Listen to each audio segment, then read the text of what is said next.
Muy bien. Ana Lucía, ¿estamos en contacto? ¿Podemos empezar? Sí, doctor, ya podemos empezar. Perfecto. Buenas tardes, estimados estudiantes. Como verán el título, el tema que vamos a abordar hoy día es el mecanismos de la iniciación del parto. Como verán, habla de mecanismos, ¿no? No se habla de un solo de estos, ¿no? Porque todavía no se sabe a las finales cuál es el punto crucial. Hay full teorías que vamos a ir desenvolviendo en esta clase. Vamos a ver, porque todo es un enigma, ¿no? Están viendo aquí un relojito, el embarazo, esperando cuándo van a nacer. ¿Quién da el primer paso, ¿no? Para que esto se desencadene? Ya que, miren, siempre nos preguntamos, ¿no? ¿Por qué estando 280 hasta 284 días el producto de la gestación en el útero materno, de repente, ¿no? Debe estar tranquilo. ¿Qué es lo que hace que se expulse el producto de la gestación, luego de haber estado tranquilo y darle un medio de desarrollo óptimo, ¿no? Estamos viendo aquí el feliz disfrutando de la vida intrauterina y de repente comienza el motor a funcionar, el útero, con todos los factores que ustedes ya están conociendo y estamos aquí prácticamente en el periodo expulsivo, ¿no? Prácticamente estamos ahí ya está coronando la cabecita del feto para ya salir, ¿no? ¿Qué expulsa esto? ¿Por qué? Entre comillas, ¿no? De la noche a la mañana estaba tan bien el bebé y disfrutando dentro de la barriguita la mamá y el esposo y los familiares, ¿no? Siempre esta pregunta, ¿cómo es que se desencadena este proceso del parto?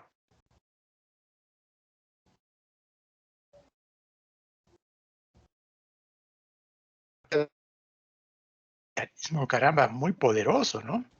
Tiene que borrar, dilatar el cuello, descender la cabeza del fetito durante el canal, durante el trayecto del canal del parto, una dinámica que sea eficiente. Les rogaría que apaguen sus micros, por favor, para que no haya interferencia. Ana Lucía, a ver. Entonces, Sí, ¿cómo doctor. se desencadena el proceso del parto? ¿Cómo es que este mecanismo que lo tenía tranquilo, cobijado, alimentándolo, de repente se convierte en este músculo hueco, ¿no? Aparentemente inactivo, se convierte en un órgano motor de alto rendimiento, ¿no? Para que podamos apreciar esta maravilla del nacimiento de un nuevo ser. Entonces ya se hablaba desde, miren, desde Hipócrates, ¿no?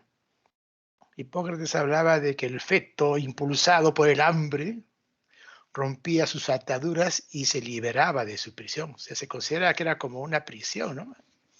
Estamos hablando, miren cuántos años antes de Cristo. Morisot, en los años 1700, siglo XVI, XVII, hablaba que la distensión de la fibra muscular ya tenía un mayor criterio más científico, ¿no? La fibra muscular provocada por el crecimiento fetal desencadena la iniciación del trabajo de parto, ¿no? Ahí él hablaba de la distensión uterina. Entonces, ya pues, ya hay muchas teorías que se han propuesto para explicarnos modernamente qué es lo que pasa, ¿no?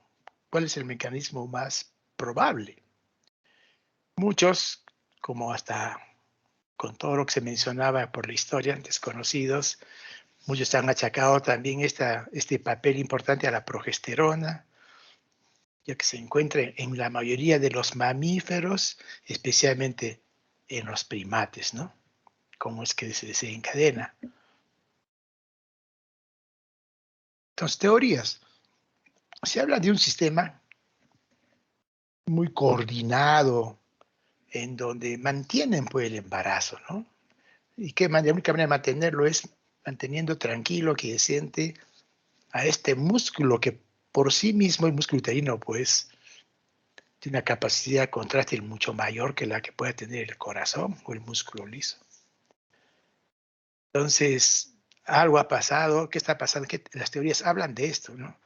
Algo sucede que bloquea este mantenimiento, por lo tanto, comienza a contraerse la fibra muscular uterina. También se habla de una sustancia llamada uterotonina, que de repente estimula a este músculo para que se contraiga. También se habla de la combinación de estas dos teorías, ¿no? Una uterotonina o algún mecanismo que hace que el embarazo deje de estar relajado, o el útero. Finalmente hay mecanismos ya indeterminados. Como verán, hablamos de teorías. Si revisamos las teorías que habla de la presencia de uterotoninas, estas son consideradas aquellas que producen pues, intensa contracción del músculo liso uterino, son producidas por la placenta y las membranas fetales, todo eso ya se ha estudiado, y su concentración en líquido amniótico y plasma materno es mayor en la fase 2 que en la fase 1. Ya veremos a qué fase se refiere, que no estamos refiriéndonos a las fases del trabajo de parto, sino a las fases de preparación del músculo uterino para que empiece a contraerse. ¿Cuáles son estas sustancias? Oxitocina, prostaglandinas de diferentes tipos, la endotelina 1, el factor de agregación plaquetaria. Todas estas sustancias y unas más, estamos sintetizando de alguna manera, tienen que ver con la contracción de la fibra uterina. Como también la otra teoría, hay disminución de los factores de relajación uterina. ¿A quién se le da este papel? La progesterona, ¿no? Como que relaja el útero. Entonces, cuando hay una lucha entre las uterotoninas y la progesterona, según quien venza, es que el embarazo continúa o bien ya se va interrumpiendo. Entonces, en relación a la progesterona, esta bloquea la transcripción de los genes de conexina y endotelina 1, ¿no? Genes de conexina, o sea que conectan prácticamente una fibra con otra, ¿no? Conectan las células para que se transmita o no la onda esta eléctrica que va a producir la contracción. Al final del embarazo, estamos hablando ya a las 37, 38 semanas, ya el miómetro produce este factor de crecimiento transformante beta, que es el que antagoniza o bloquea, digamos, a la progesterona. ¿Y la progesterona qué es? La que relaja el útero. Y si este factor de crecimiento beta está bloqueando, entonces de por sí ya podría empezar la contracción uterina. Este interesante cuadro es bueno que ustedes lo memoricen, lo tomen muy en cuenta, porque miren cuántos factores intervienen, ¿para qué?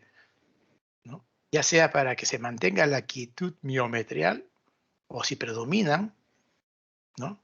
La eficacia de los receptores, como aumento de las mismas sustancias que producen la contracción de las uterotoninas, activarán la musculatura uterina y por lo tanto empezarán las contracciones. Y aquí prácticamente es un equilibrio, ¿no? Entre los uterotónicos y los receptores, que se llama prácticamente, que tienen que ver con la sensibilidad miometrial. A menos receptores, menos sensible será el órgano. A más receptores, probablemente sean más sensibles. Entonces, este mecanismo que verán, casi son los mismos, sino que dependerá de la cantidad que presente de estos uterotónicos, como también de su sensibilidad a reaccionar a estos mismos estimulantes de la musculatura uterina. Entonces, cuando prima más uno, menos número de receptores, como verán aquí, por ejemplo, que recién están empezando entonces a formar baja oxitocina, baja hormona predecesora de la corticotropina, las citoquinas, prostaglandinas, pues a menos número, menos sensibilidad y menos estimulará a los receptores. Y viceversa, ¿no?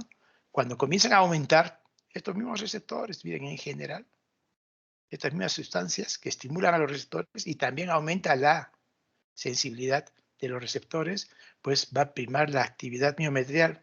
Y al pesar más la actividad miometrial, el fiel de la contracción, entonces va a ir dirigiéndose hacia el trabajo de parto, inicio el trabajo de parto, luego el trabajo ya parto establecido, hasta que finalmente se produce la expulsión, el periodo expulsivo del recién nacido. Entonces es importante tomar en cuenta todos estos factores que intervienen serán verdaderamente, uno será más importante una que otra, que también se pone la progesterona, ¿no? En donde va, cuando aumenta, ¿no? Cuando en todo caso aumenta este cociente progesterona estradiol, pues se mantiene quiescente. Pero si esta razón disminuye a favor, disminuye la progesterona y aumenta el estrógeno, tiene que ver mucho con la activación miometrial.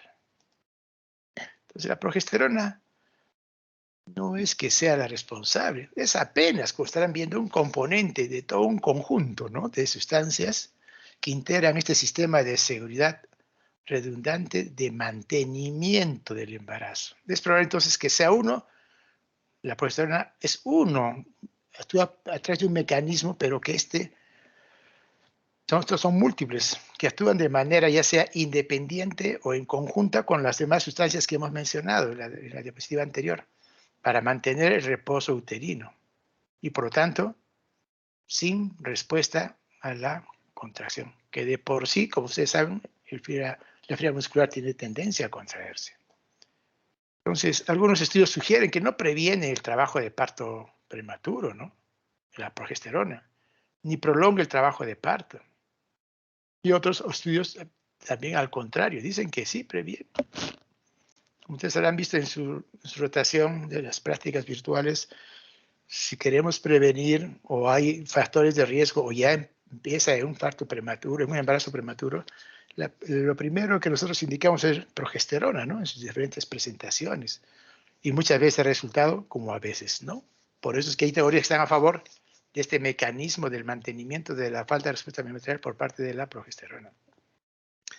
Obviamente que las investigaciones continúan y se espera que expliquen esta acción, ¿no?, diferencial, ¿no?, de la progesterona, así como mejorar la manera de usarla para prevenir el trabajo de parto prematuro. ¿De qué manera interviene el feto para que se inicie, para que se rompa este reposo uterino y empiecen las contracciones?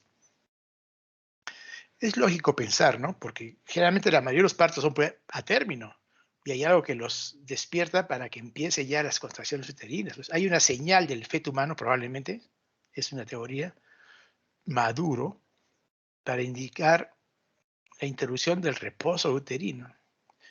Pero hasta ahora esta sustancia exclusivamente no ha sido identificada.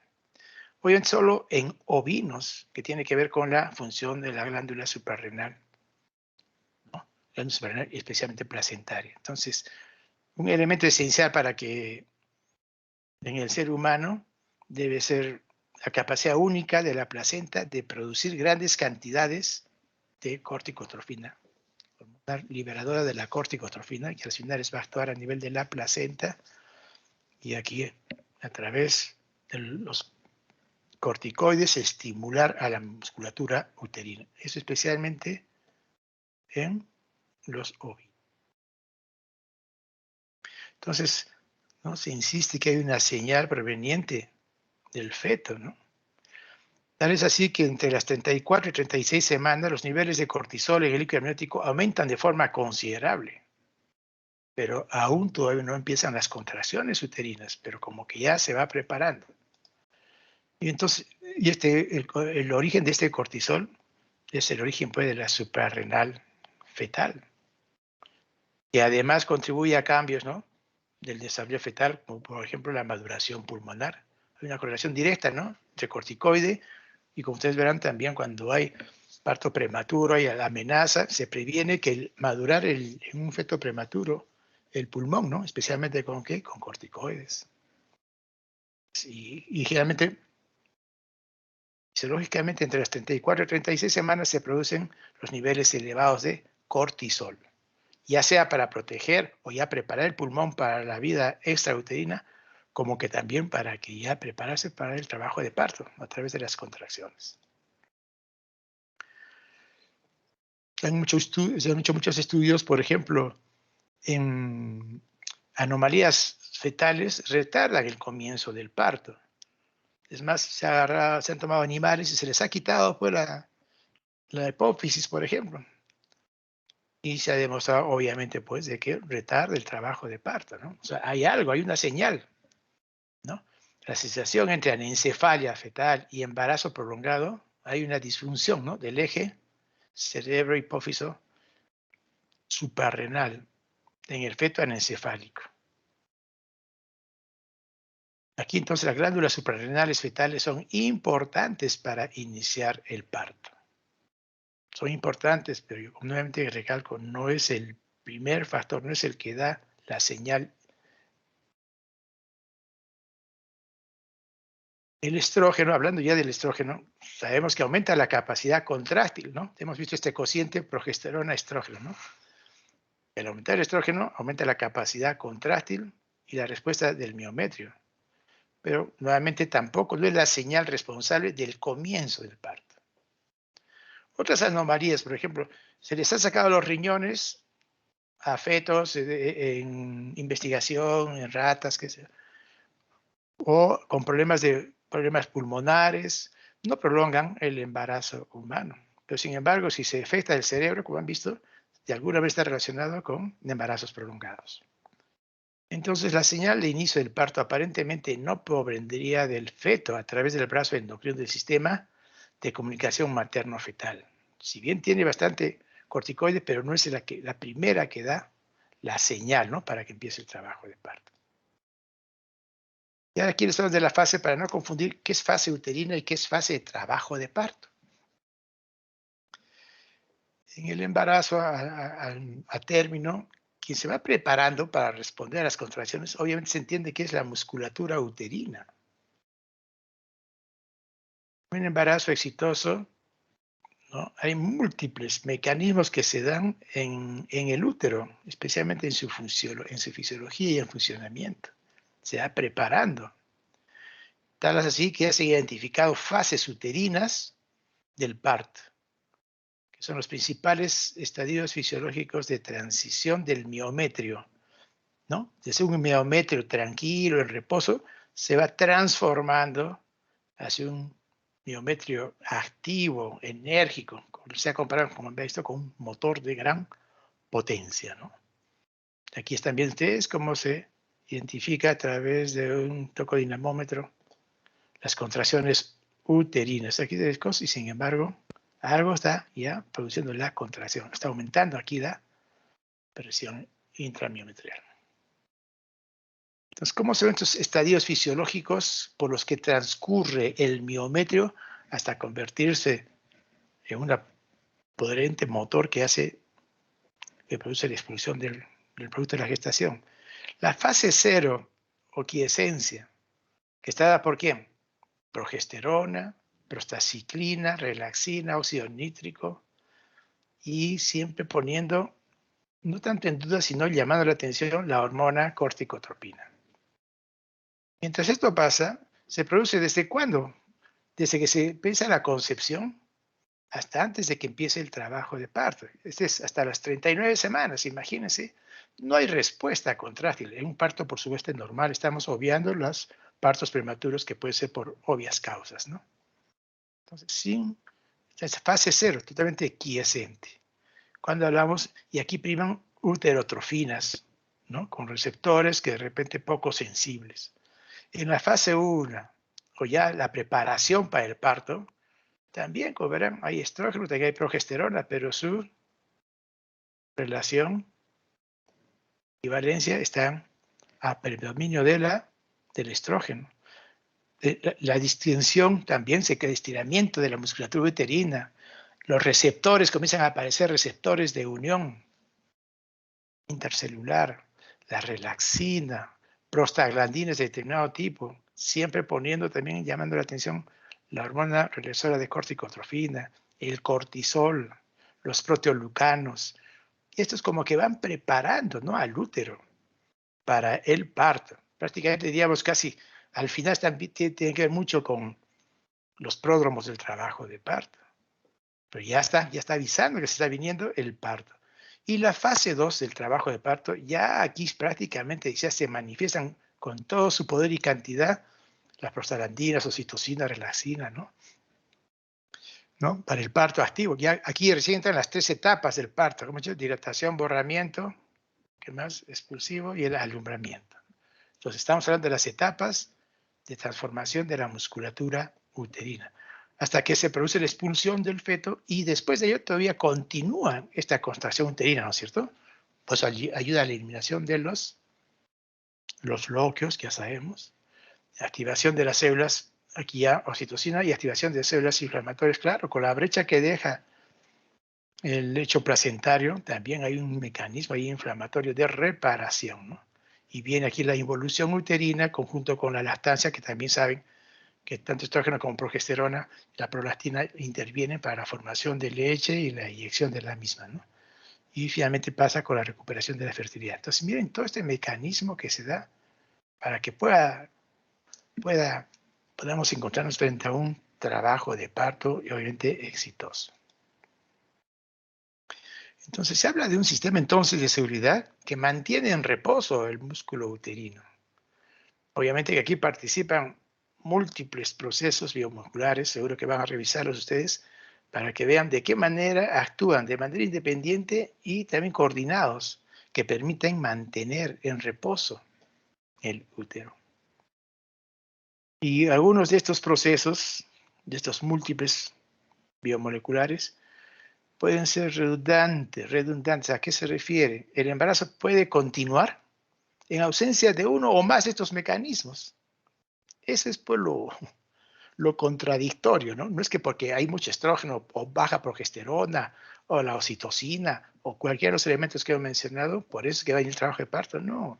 Muchas veces muchos de ellos pueden estar ausentes, pero sin embargo empieza las contracciones o también probablemente contribuyen a que este sistema, ¿no?, mantenga en reposo la musculatura uterina.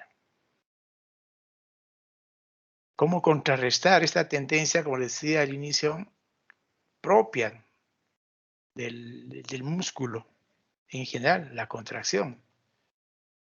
Por sí mismo el músculo liso ya tiende a la contracción, es prácticamente su estatus de funcionamiento.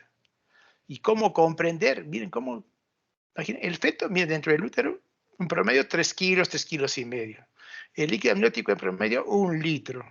Placenta 800 gramos, 600 gramos, depende del tamaño. El peso uterino, miren cuánto sube, de 50 a 70 gramos hasta 1 kilo. Y sin embargo no responde la fibra muscular. Todos estos mecanismos, ¿de qué manera intervienen solos o, como he dicho, o combinados, ¿no? Ya sabemos que las propiedades del músculo liso, ¿cuáles son? Tiene un grado de cortamiento mayor que el músculo estriado. Las fuerzas se ejercen en cualquier dirección del músculo liso. Y hay filamentos finos y gruesos en haces largos y sin orden a lo largo de las células, lo que permite mayor acortamiento y capacidad de generar fuerzas, ¿no? Y todo este mecanismo se resume en la acción de la miosina con la actina, ¿no?, a través de la liberación de fosfato, a través de ATP sobre el ADP, y esto, como un cofactor, el calcio intracelular va a favorecer la presentación de la musculatura de la musculatura uterina. Entonces la energía química se convierte en fuerza y el músculo se contrae. Energía química, ¿quién da? El ATP, ¿no es cierto? A través de esta acción de las quinasas, tanto de la miosina como de la actina. Entonces, es razonable, como decimos aquí, que suponemos que debe existir un sistema de seguridad que quiere asegurar, ¿no?, la fase 2 del parto. La fase 0 decíamos que es la quiescente. La fase 1 está empezando, pródromos, y la fase 2 es la que hemos visto que es donde se da prácticamente el trabajo de parto. Tienen que asegurar que sea un trabajo de parto, como estamos viendo, ¿no? Con el partograma incluso vemos cómo dilata, cómo borra el cuello. Esa es la fase 2 de este proceso fisiológico de transformación del miometrio. Pero también también es probable que exista un sistema de seguridad para garantizar el éxito de la fase 0 quiescente. ¿Quién hace que pase de la fase 0 a la fase 2? Miren cuántas sustancias las hemos mencionado y todavía faltan muchas más. Entonces, luego una hipótesis que más o menos está más o menos vigente, se habla de que hay un gen reloj placentario. que se activa desde etapas tempranas del embarazo y que determinaría, ya estaría programado, casi como la apoptosis, pero en este caso para el funcionamiento en este despertar del músculo uterino, determinaría la duración de la gestación. Si recuerdan la diapositiva de presentación, tenemos una paciente con su embarazo, su barriguita y un reloj, ¿no? Como que está esperando minuto a minuto en qué momento va a llegar en que empiezan las contracciones. Entonces este reloj controlaría una señal que vendría a ser el factor liberador de corticotrofina placentaria. O sea, parece que el principal componente que va a dar este inicio de las contracciones uterinas para que ya termine a través de un trabajo de parto en el nacimiento del producto de la gestación, este reloj, este gen reloj placentario va a activar al factor liberador de corticotrofina. Que aumenta en forma, se ha dosado exponencial en el tejido placentario durante la gestación tardía y en el plasma materno también aumenta de forma similar en el tiempo. O sea, más maduro, esta cantidad se incrementa más. Entonces, esta secreción, entonces, del factor liberador de la corticotrofina placentaria, se ha visto que se inhibe con progesterona y óxido nítrico. Y hay una relación, ¿no? Y se estimula ¿con qué? Con estas serotoninas que ya conocemos, pasando por la oxitocina, prostaglandinas, catecolaminas y glucocorticoides. Eso es lo que quedamos prácticamente en definitiva, que es lo más probable, que es la que se encarga.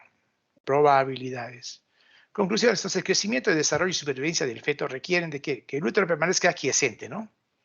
Durante la mayor parte del embarazo, prácticamente el 90% se lo pasa en reposo, ¿no? El último 10% ya viene a ser el trabajo de parto. Esto se logra manteniendo la predominancia, ¿no?, de la acción inhibitoria de la progesterona sobre el miometrio,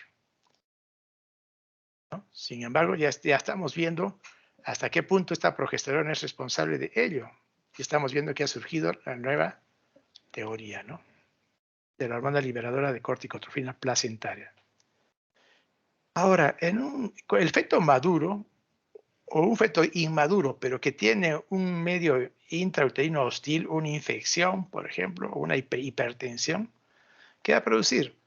Activa mecanismos de parto mediante mensajes hormonales autocrinos como paracrinos, que vienen del mismo útero, de la placenta, como también de ovarios, también de la hipófisis materna, que provocan que el desequilibrio entre estos factores estimulantes e inhibidores y empiece el trabajo del parto. Es así que entonces las contracciones uterinas y la maduración cervical son estimuladas, ¿no?, y esto va a terminar que el trabajo de parto. Tienen que ver no solamente funciona independientemente del útero, recuerden que también es importante que haya una coordinación con la maduración cervical, que con cada contracción el cuello uterino se deje borrar y se deje dilatar, porque si no habría una disfunción, ¿no es cierto?, entre lo que es la contracción uterina con relación a la maduración cervical. Eso es todo entonces. Como verán, todavía quedamos en la nebulosa sobre cuáles de estos mecanismos de inicio de trabajo del parto.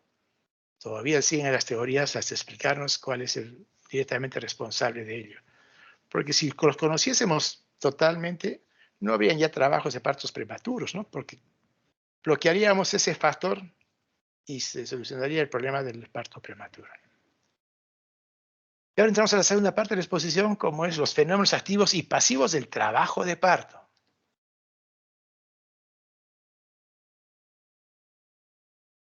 ¿A qué se refiere? ¿Y por qué lo presento a este dignísimo personaje de la obstetricia moderna? El doctor Roberto Caldeiro Barcia. Es el creador de las unidades Montevideo. Es el que se puso a estudiar cómo este es el trabajo de parto y cómo empieza, cómo conduce. Es el que se fijó en estas contracciones en DIPS 1, los DIPS 2, las desaceleraciones tempranas, tardías en relación a la contracción uterina. Léanlo, dense un espacio y van a conocer. Hace poco nomás, claro que es, bueno, en el siglo pasado, ¿no?, falleció, pero un excelente investigador de la perinatología y que ha prestigiado la perinatología latinoamericana, diríamos, con su sede en Uruguay. Defino entonces, ¿qué es el parto? Aquí nomás estamos viendo, ¿no? ¡Wow! Mis respetos, ¿no es cierto? Miren las contracciones. Felizmente que estamos ahí preocupados, pero no nos podemos imaginar la intensidad del dolor que puede sentir, ¿no? La paciente cuando este motor se despertó y comienza el trabajo de parto. Entonces hay un conjunto pues, de fenómenos fisiológicos que van a llevar y acompañan a la expulsión del feto y los anexos ovulares, ¿no? Placenta, membranas, el cordón, desde la cavidad uterina hacia el exterior a través del canal del parto. Es el parto eutóxico, ¿no? Porque si fuese una cesárea, pues sería el parto distóxico. Etapas, ya sabemos, ¿no? Dilatación o primera etapa, el expulsivo del producto, segunda etapa, o el alumbramiento o expulsión de la placenta, ¿no? La tercera etapa. Aquí vemos, miren aquí, si ven, el útero está tranquilo en su etapa quiescente. Cervix, miren, cerrado, cerradito y totalmente grueso, nada borrado, la vagina. Y luego poco a poco empiezan las contracciones y miren, ya no está tan largo el cuello, ¿no? Miren aquí. Ya se ha borrado, miren, ha borrado. Borró el cuello. Imaginen, está empezando a dilatar, miren la distancia. En etapa 2 ya dilató totalmente el cuello y ya puede salir. 10 centímetros está saliendo ya la cabecita. Y bueno, ya produció el nacimiento del producto, ya después viene que la etapa de ya el alumbramiento, o sea, la salida de la placenta, las 3 etapas. Para ellos hablan de fenómenos activos y fenómenos pasivos. Pasivos porque son consecuencias de los fenómenos activos. ¿Cuáles son estos? Los fenómenos activos son las contracciones uterinas y los pujos, voluntarios o involuntarios, ¿no? A veces obligamos a la paciente a que puje para que termine de salir el feto sin que tenga el deseo, como también espontáneamente. Van a ver por qué es que se presentan los pujos de la paciente, ¿no? Aquí nomás en este perfil de las contracciones, que la valentía, ¿no? de la mujer para lograr tener su bebé y satisfacción y alegría de todos nosotros y de la familia. Características de las contracciones. ¿Cómo son las contracciones? Y eso lo ven, se evidencia esto, y esto es lo que nos demostró Caldeiro Bárcea, ¿no? Vemos el tono, que es este estado de semicontracción, ¿no? Permanente. La intensidad, miren que va desde, ¿no? Pueden tomarlo desde el tono hasta el vértice, ¿no es cierto? Esta es la intensidad, miren. De más intensa, más elevada será pues esta curva de presión, ¿no? De la musculatura uterina. Y se mide en milímetros de mercurio. Eso cuando se usan transductores intrauterinos o intraamnióticos o en el cuero cabelludo del producto. Normalmente el monitoreo que hacemos nosotros es el monitoreo electrónico externo, ¿no? Que no se mide en milímetros de mercurio. Lo decimos así empíricamente en cruces, 1, 2, 3 cruces, de acuerdo con cuánto palpamos por el abdomen las partes fetales. Si es petro en la contracción máxima del útero, no podemos palpar las partes fetales, por lo tanto consideramos que debe tener unos 50 milímetros de mercurio esa contracción. Hacemos el equivalente, pero es una apreciación. Y si no hay contracción, si no, el tono, pues está por entre 20, 25, 30 milímetros de mercurio, ¿no? Y a través de eso, de la peruterina, podemos palpar perfectamente las partes fetales. También la frecuencia, generalmente se mide esta contracción. ¿Cuántas se producen estas contracciones? En 10 minutos. Eso es lo que está estandarizado para ver si el embarazo va a avanzar en relación a la dilatación y el borramiento. La duración también puede durar, ¿no? Desde que empieza la contracción, la duración, hasta que cede, ¿no? Pasando por el acme máximo de la contracción. Puede durar 20, 30, 40, 50, hasta un minuto la contracción, ¿cierto? Y de igual manera también el intervalo. La distancia que hay entre un vértice, ¿no? y el otro vértice de una contracción, ¿no? ¿Cuánto dura el intervalo? Que es lo mismo de decir contracciones en 10 minutos o una contracción cada 3 minutos, dependiendo, ¿no? Para que sean 3 en 10 minutos. Ese es el porcentaje. Si pasa más de 5, hablamos de hiperdinamia. Depende del estadio en que esté el trabajo de parto. Si está en dilatación, está en trabajo de parto, está con 5 o 6 centímetros y si vienen 2 contracciones, probablemente está haciendo hipodinamia. Dependerá del momento del trabajo de parto en donde nosotros determinamos la contracción para hacer diagnóstico de hiper o hipodinamia. Entonces, las contracciones de Álvarez, ¿no? Contracciones uterinas, que es otro investigador mayor, obviamente, que Caldeiro Barcia, pero Caldeiro Barcia estudió las contracciones justamente con Álvarez. Él fue su maestro, Álvarez. Se habla de contracciones, ¿no? De alta frecuencia, como aquí, por ejemplo, ¿no? Las contracciones, esta es la frecuencia cardíaca fetal, pero miren aquí, alta frecuencia, pero de baja intensidad, miren, puntitos, actividad uterina. Y solamente se puede encontrar en una parte, por sectores nomás, de todo el útero.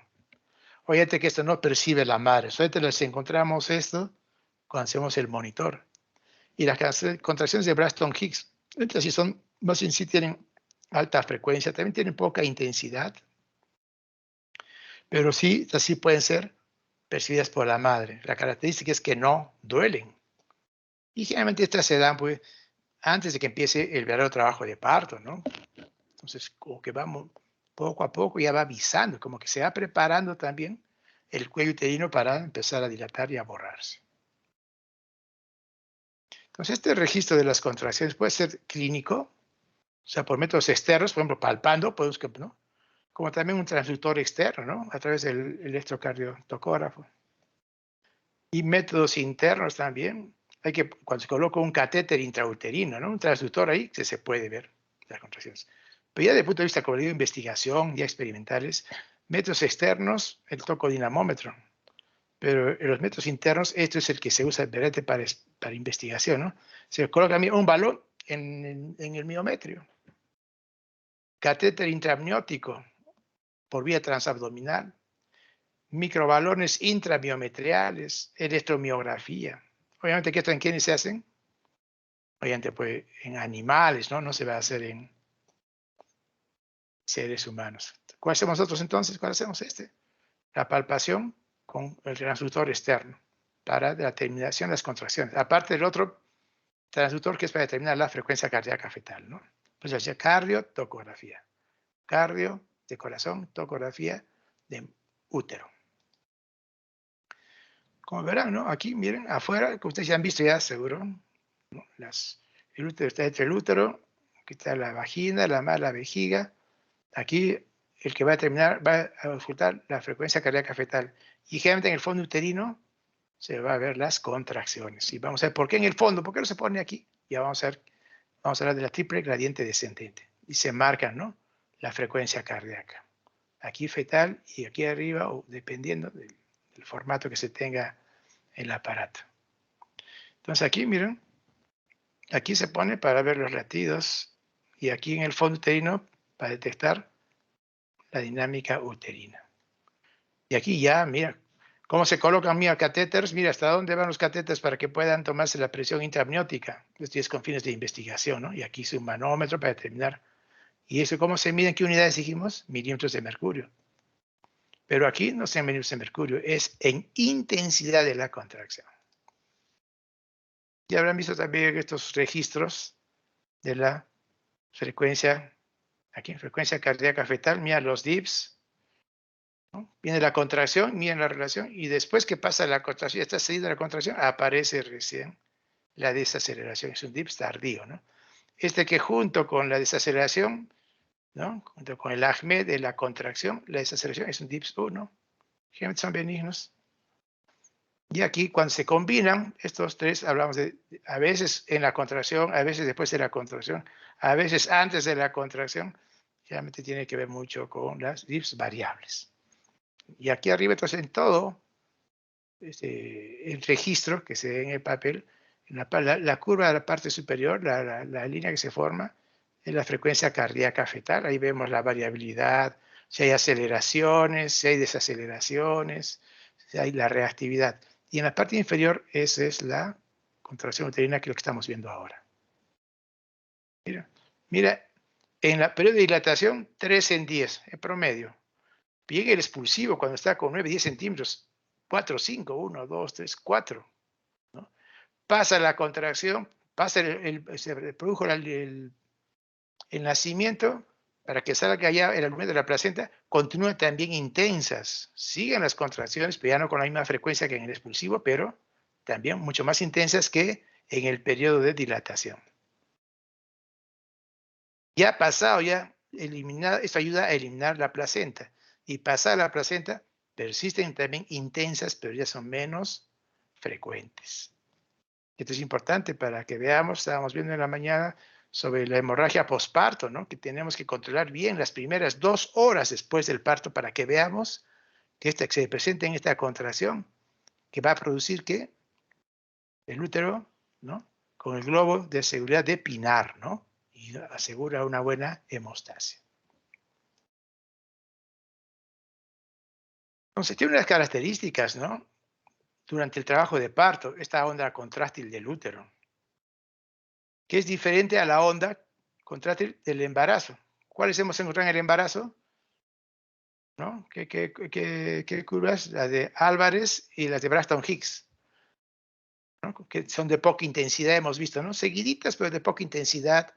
Y algo puede sentir esa contracción la madre, y característica es indolora. Pero la de onda contráctil del útero en el trabajo de parto ya es otra cosa, ¿no? Aquí vemos, por ejemplo, la triple gradiente descendente, que significa que empiezan las contracciones. ¿Y dónde es de mayor intensa?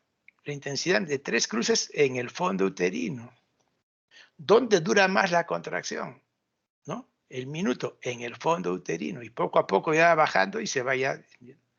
Y 3, la dirección, ¿no? De la intensidad y de la duración va durando aquí y luego va disminuyendo. El sentido es descendente, pues se llama triple gradiente descendente. 3 gradientes y en sentido descendente. Más intenso aquí, menos intenso en la parte, en el segmento inferior del útero. Propagación, intensidad, duración. ¿No? Miren a qué velocidad va esta onda desde que empieza en su máximo hasta que disminuye. 2 centímetros por segundo. ¿No? Es donde dura, más o menos, a esa velocidad se propaga esta onda con estas características de propagación, intensidad y duración. ¿Qué tal si la contracción empieza aquí abajo? ¿Qué pasaría? Lo cerraría, ¿no es cierto?, al cuello uterino que está dilatándose. Y por lo tanto, nunca dilataría. Ese es un dato muy importante que tienen que tener en cuenta. Entonces, este fenómeno se ve que las partes altas del útero es mayor, ¿no? Esta triple gradiente, y tiene predominancia sobre las partes bajas. Entonces hay una gradiente descendente de propagación, que vamos a ir de arriba hacia abajo, o descendente. Duración dura más en el fondo que en el cuerpo, en el segmento inferior, y la intensidad de igual manera es mucho más fuerte, más en el fondo uterino que en el segmento inferior. Entonces, en el primer periodo de trabajo de parto, en la dilatación, miren, un promedio de la contracción, de la intensidad, 30 milímetros de mercurio, que más o menos se corresponde con 1 o 2 cruces, cuando está empezando, ¿no? Frecuencia 3 a 4 en 10 minutos. Toro entre 8 a 10. El cervix ya tiene una madurez grado 3, ya está borrado, ¿no? Completamente anterior, es un cuello blando con dilatación progresiva. Entonces ya va empezando, ¿no? Está dilatando, ya borró. Ya, o sea, miren, con esta intensidad 30 milímetros de mercurio, 3 a 4 en 10 minutos durante la fase de dilatación. En el segundo periodo del parto, ya estamos hablando en el periodo expulsivo, ya está saliendo la cabeza, miren.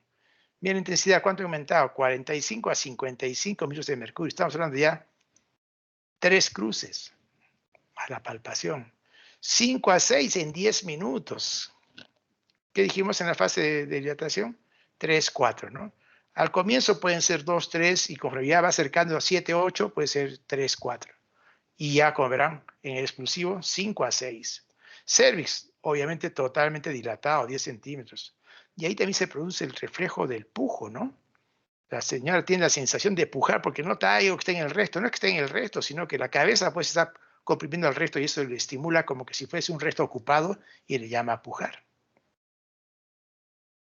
Y el periodo del alumbramiento, miren ya la salida de la placenta. Como hemos visto, ¿no?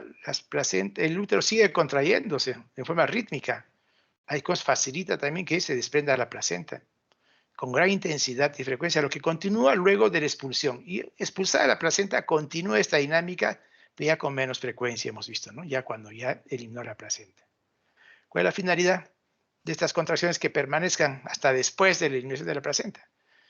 ¿No? Hemostasia del miometrio, ¿no es cierto? Evitar la hemorragia de la brecha que está dejando la placenta en su implantación en el útero, ¿no?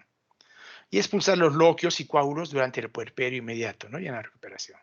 Pujos, ahora hablando de los pujos, ¿no? Se originan por la contracción, ¿no es cierto?, de la pared abdominal y el descenso del diafragma acompañado del cierre de la glotis. Muchas veces las pacientes no le puedes decir tú que cierre la glotis, ¿no? Cuando puje. ¿Cómo le dices cierre la glotis? A ver, nosotros, a ver, cerramos la glotis. No sé cómo será. Por eso es de que, perdón, muchas veces en estas pacientitas la cara se forman hasta hemorragias subconjuntivales porque el flujo se va, se regresa, ¿no? Y produce hemorragias subconjuntivales cuando no hay un buen pujo. Tan importante que es la práctica que hayan hecho ustedes, han hecho seguro de psicoprofilaxis para enseñar cómo debe de pujar la paciente.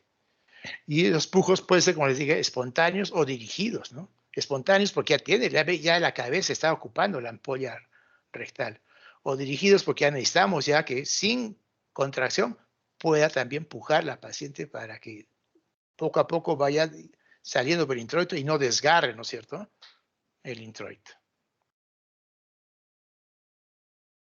Entonces, los fenómenos pasivos del trabajo de parto son las modificaciones consecutivas ahora a la actividad contráctil del útero. Vamos a ver qué es lo que produce el útero. ¿Qué fenómenos? Que sabemos que un fenómeno activo es la contracción. A ver. Permite la formación del segmento inferior del útero. Permite borramiento y dilatación del cuello, la expulsión de los limos, o sea, del tapón, ¿no? Cervical, decimos. Formación de la bolsa de las aguas con las contracciones. Ampliación del canal bulo vagino perineal. Y obviamente también puede producir fenómenos plásticos del feto. Vamos a ver a qué se refiere. Entonces, formación del segmento. Miren el útero. Miren aquí, el fluido cervical externo y el fluido cervical interno. Y como se van contrayendo el útero, mira, va jalando de tal manera que va borrando el cuello. Lo que es el orificio cervical interno desaparece, el istmo, y se convierte en el segmento uterino inferior. Entonces se forma, ¿no? Y puede llegar hasta 10 a 12 centímetros al final del trabajo de parto, que significa que desde aquí hasta aquí son 10 de ancho centímetros. Aquí es donde hacemos la incisión para la cesárea. Eso se ha adelgazado. ¿Y qué tal si hay una cesárea anterior y ahí está la cicatriz? Y como se adelgaza, si es una paciente cesárea anterior, se puede romper aquí donde hubo por la cicatriz anterior, ¿no?, de la cesárea anterior. Pues que tenemos mucho cuidado cuando indicamos un parto vaginal en una cesárea anterior. Hay que ver todos los factores de riesgo. Obviamente que esta parte del segmento uterino no tiene la placa plexiforme, ¿no? La placa plexiforme como tiene todo y full músculo, ¿no? El fondo uterino. Aquí ya no hay músculo. No, modificaciones del cuello, como verán aquí, ¿no? Cómo se reblandece, hay borramiento y hay dilatación. Gracias a quién se produce estos cambios del cuello uterino. Miren, a la triple gradiente descendente, ¿no? Entonces, esto permite que se actúen en forma coordinada, dilatación y el borramiento del cuello uterino con las contracciones uterinas. Entonces, produce estas modificaciones del cuello y ahí ustedes pueden determinar también, ¿no?, cuándo inducir o cuándo no, dependiendo de qué, del test de Bishop, ¿no? Van a ver el grado de madurez del cuello uterino para ver si va a responder o no a la inducción o conducción del trabajo de parto. O sea, aquí disminuye la consistencia, el borramiento, aquí mira, la consistencia blando, la consistencia del cuello uterino cuando es maduro se parece a los labios de la boca, ¿no? Blandito. El borramiento, miren, y aquí ya no está tan ancho, miren, ya borró. Y mira este cuello y aquí ahora se está dilatando. Todos esos cambios se producen gracias ¿qué? A las contracciones coordinadas con la dilatación y borramiento del cuello. La expulsión del tapón mucoso cervical, miren aquí la cabecita, y conforme va dilatando, entonces el tapón que está aquí, al dilatarse, pues se sale, ¿no? Por eso que está haciendo un signo de que podría ser inicio del trabajo de parto. A veces vienen por esto las pacientes a las 2, 3 de la madrugada, ya estoy de parto, y ven esto, el señor recién le hacen el tacto y está cerradito todavía, sino que te disente nada más el cuello, ¿no? Entonces, y se asustan por ello, ¿no? 2 de la madrugada. ¿Y por qué se libera? ¿Por qué se expulsa? Pues esto, ¿no? Modificaciones pues, del cuello, está borrando y está empezando a dilatarse. Este moco, ¿por qué se produce? ¿Quién produce este moco? El endocelis, bueno, que tiene full glándulas, ¿no es cierto? Y está entremezclado con secreciones también de la vagina más el moquito, eso es lo que es el moco cervical. Y esa escasa sangre pues, procedente del cuello. Recuerde que el cuello está empezando a borrarse, ya dilatarse. Entonces, estas uniones que hay con la decidua, ¿cuál es la capa más externa? El amnio es el corium. Por el corium, ¿no es cierto? Obviamente, eso puede producir discreto, un leve sangrado. Por eso que de este aspecto, ¿no? Muco sanguinolento.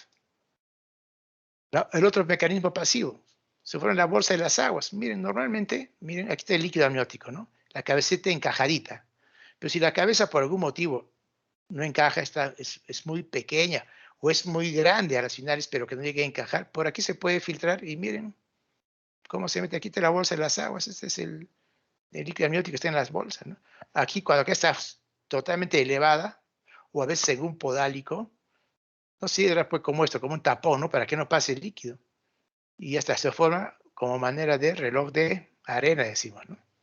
Cuando encontramos esto, tenemos que pensar, o es un feto que está en transversa, o es un podálico, cuidadito.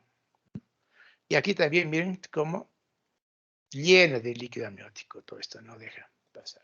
Entonces, está constituida el corio, el amnios y el líquido amniótico, ¿no? Esa es la bolsa. La bolsa, el amnios más interna, el corium más externo y con el líquido amniótico. Forma como un colchoncito. Funciones, si está íntegra, impide pues las infecciones, ¿no? Que están en la vagina.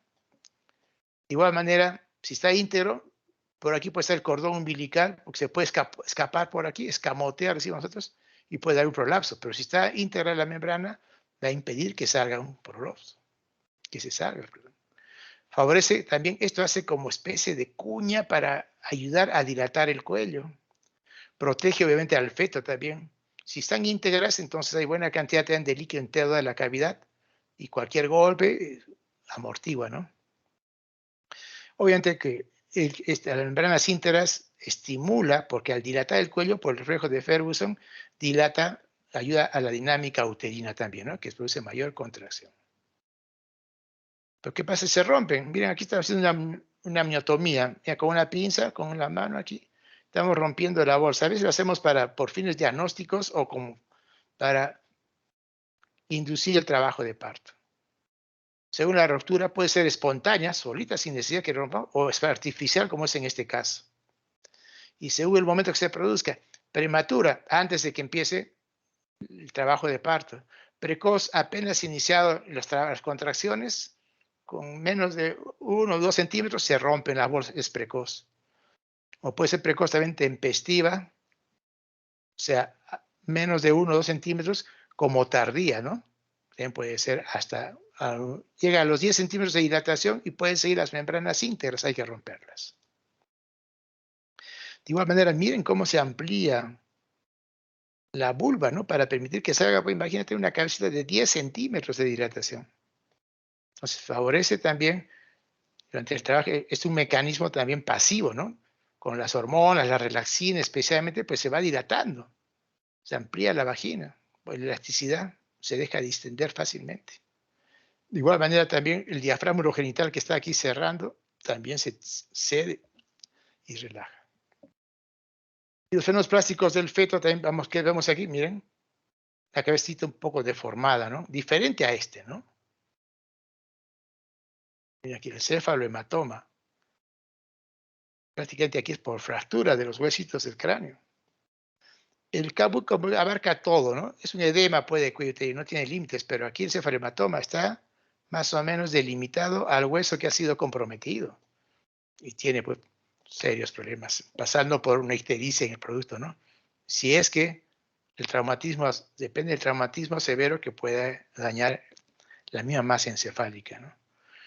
Eso en extremos, pero también puede haber cabalgamientos, ¿no? El tumor cerebrosanguinolento es este, ¿no? Cabalgamiento, o sea que un biparietal se muestra sobre el otro, pero que generalmente es porque la pelvis un poco estrecha, pero que permite finalmente la salida, si no, no podría salir.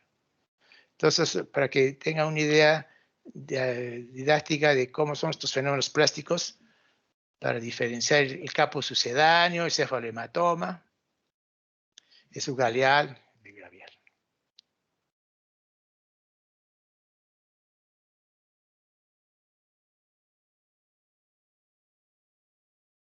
Entonces, esto es lo que les traía a colación en relación a la... ¿Alguna pregunta, por favor, hasta aquí?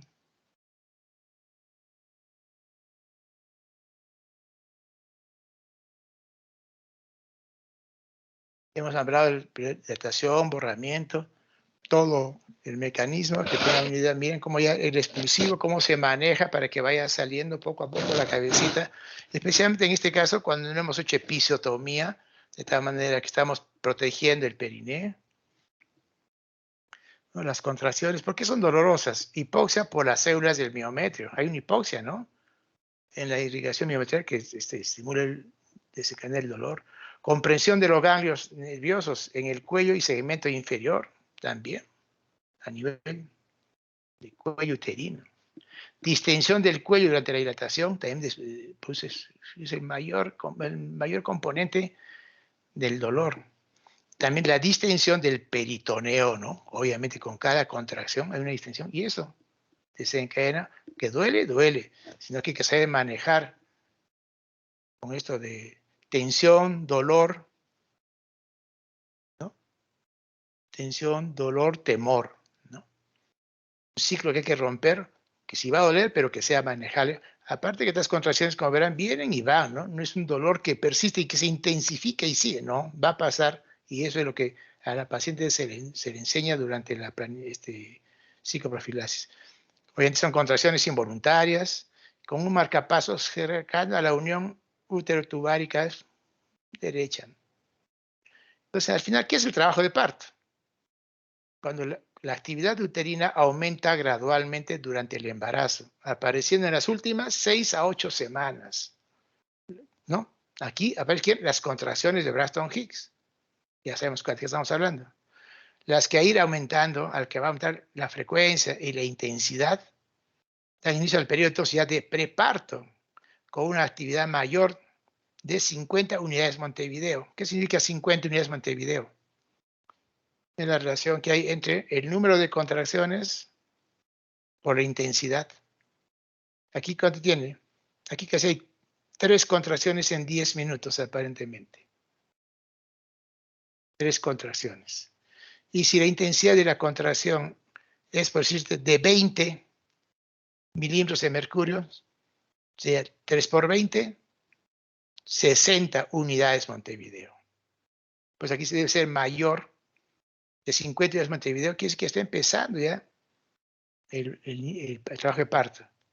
Y con una actividad ya, cuando ya está en pleno trabajo de parto, ya hay una actividad de 100 unidades Montevideo. O sea, si tiene 5 contracciones, por decirle, en 10 minutos, ¿cuánto será la intensidad para que llegue a 100? 5 contracciones de 25, de 30, 5 por 3, 15, 150, si es de 20 milímetros de mercurio, 5 contracciones por 20, 100, ¿no? De 100 a 150 ya está en pleno trabajo de parto. Entonces, para concretizar, ¿cómo se mide las unidades Montevideo? Gracias a Caldeiro Barcia, el número de contracciones por la intensidad. Eso nos va a dar las unidades Montevideo. Hay protocolos que solamente funcionan de acuerdo a las unidades Montevideo.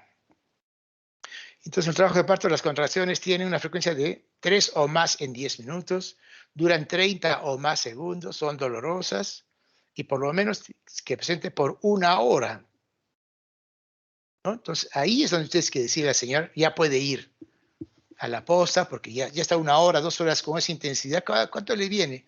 Le viene cada 2, 3 veces, porque tú le estás diciendo por minuto o en 10 minutos. Y con su reloj que se mida cuánto dura cada contracción, ya tienen aquí un parámetro, pues ya está empezando el trabajo de parto. Lo ideal es que llegue en la fase activa, para que ya vaya de frente a partograma a sala de dilatación. Porque si es menos de 3 centímetros, va a ir a observación, la van a hospitalizar. Y para ello hay que estar bien seguros, porque a veces con el estrés se pasan las contracciones cuando llegan al hospital. Eso es cuando no está pues, en la fase activa. Y el cuello uterino, ¿cómo decimos? Cuando dice que está empezando el trabajo de parto, el cuello está centrado, tiene algún grado de borramiento y tiene una dilatación de aproximadamente 2 centímetros. Ya esto es trabajo de parto. Junten todo ello, la dinámica uterina, junto con el cuello, ya pueden hospitalizar. O pasar allá, ¿de acuerdo? Al trabajo de parto. Muy bien. Nuestro Misty visto de casi por sus espaldas. Muchachos, dentro de poco quiero verlos ya graduados para que produzcan. Y eso es todo. Y gracias por su atención. ¿Estamos, Ana Gracias. Lucía? Sí, doctor, sí estamos. Muchas gracias, ¿Ya? doctor. Perfecto. No, gracias a ustedes. Doctor. Buenas tardes. Muchas gracias, doctor. Gracias, Hasta doctor. Chao, luego. chicos. Suerte, Gracias, doctor. chicos. Que les vaya bien. Cuídense. Cuídense de la pandemia, por favor.